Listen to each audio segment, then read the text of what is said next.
Thank you, Professor. That's a really interesting insight into some of the competencies that were required in that initial phase of the pandemic. And I wonder if I could follow on that question and say, so you've talked a bit about the importance of things like mobile devices and coping with that disruption and some of the key challenges, particularly around network coverage. Um, it looks like we're going to be in this situation for a while in terms of pandemic, post-pandemic. Coronavirus will be here for the foreseeable future, and it's going to continue to affect university teaching.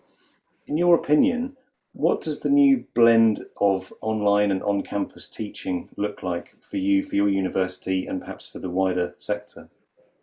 Yeah. So, I was Vice Chancellor of the Yashwantrao Chauhan Maharashtra Open University. And that time, that kind of e-learning was considered as substandard than the mainstream higher education. And now mainstream industry has to adopt this technology. So that kind of blame was there on the, even the vice chancellors of public universities, private universities, mainstream universities. Oh, you are vice chancellor of the open university. Oh, so they were not valuing that vice chancellors also. That was the situation of that time, 15, 16 years back. And all of a sudden this has happened, and universities were bound to adopt these technologies for science education, social science education, arts education, and engineering, medicine, whatsoever. So what we are preaching, we found that they were adopting because of the compulsion of time.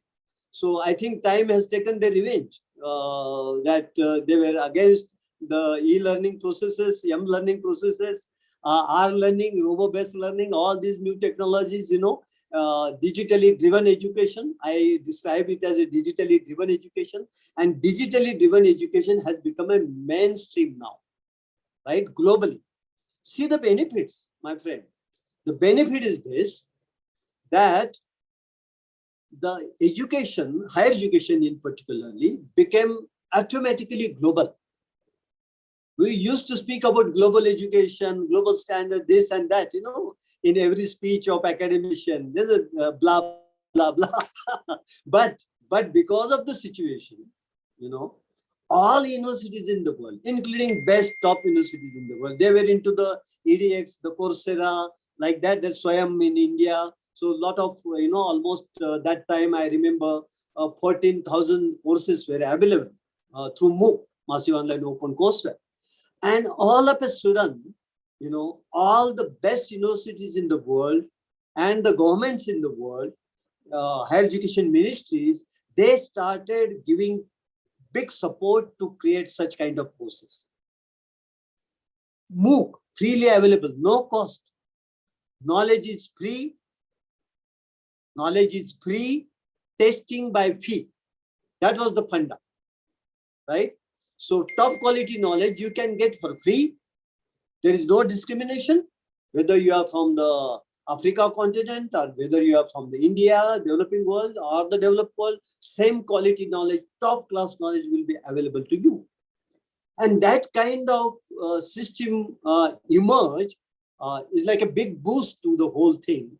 And you will surprise and you will appreciate, also that best brands in the world, IT brands in the world, like IBM, like Apple, like TCS from India, Tata Consultancy Services from India, Oracle, all they have jumped into the providing quality education in terms of IT and IoT, Internet of Things, artificial learning, then big data analytics, blockchain technology, big data analytics, everything came into forth easily, prepared by the top class professionals, offered by the professional, offered from the best brand. And that blending of profession, industry, and higher education universities and sector immediately made a fastest possible marriage, right? So we used to say that the industry and academics should come together as early as possible. But this was such a fast track that immediately all service providers jumped into this sector, and they found that there is a monetization in this. If you get the big number, There's a big business, and fees can be lower side. And likewise, Coursera and the EDX and the MIT also came, Boston which came with the MIT X, Purdue X, and all universities in the world, Scandinavian countries, they came forth with the excellent kind of short-term courses available in every domain of knowledge, which is not possible for the small universities, small countries. They don't have manpower, they don't have human capital, they don't have technology, they don't have laboratories, but they got that education due to this challenge. Thank you, Professor. That's a great answer. Thank you. It gives a good insight into what this blend looks like and how the blend has come about.